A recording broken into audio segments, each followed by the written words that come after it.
An Incident of the Civil War at Glasgow, Missouri by S.C. Turnbo. In speaking of the war, Mr. William A. Anson, who was born and reared in Howard County, Missouri, tells the following incident that occurred at Glasgow.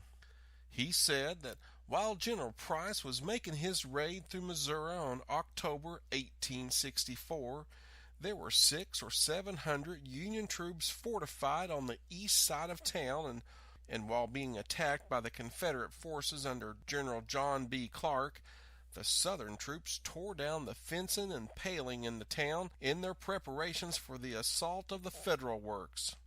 Now, just before the attack was made, General Clark sent a flag with a message to the commandant of the fort by the bearer of the flag. "You are old homeboys, and I do not want to hurt you," and requested the officer in command to surrender.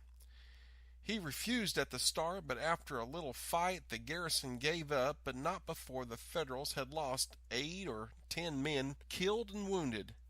One of them was shot through the temples. The ball passed at one side and out the other, but notwithstanding this, he finally recovered.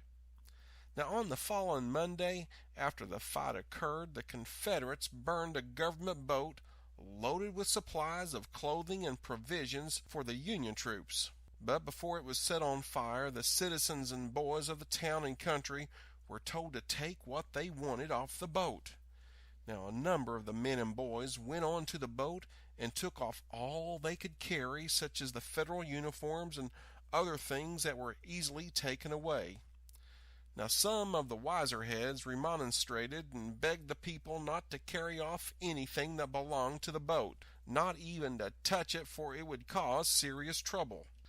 My father and we children were at Glasgow while this was going on, and my father instructed us not to touch the least thing on that boat, and we obeyed him. Now, soon after the departure of the Southern troops, the Federal soldiers took possession of the town again, and many of them scattered over the country collecting the goods that were carried off the boat by some of the citizens, and they killed 3 men who they found in possession of some of the uniforms.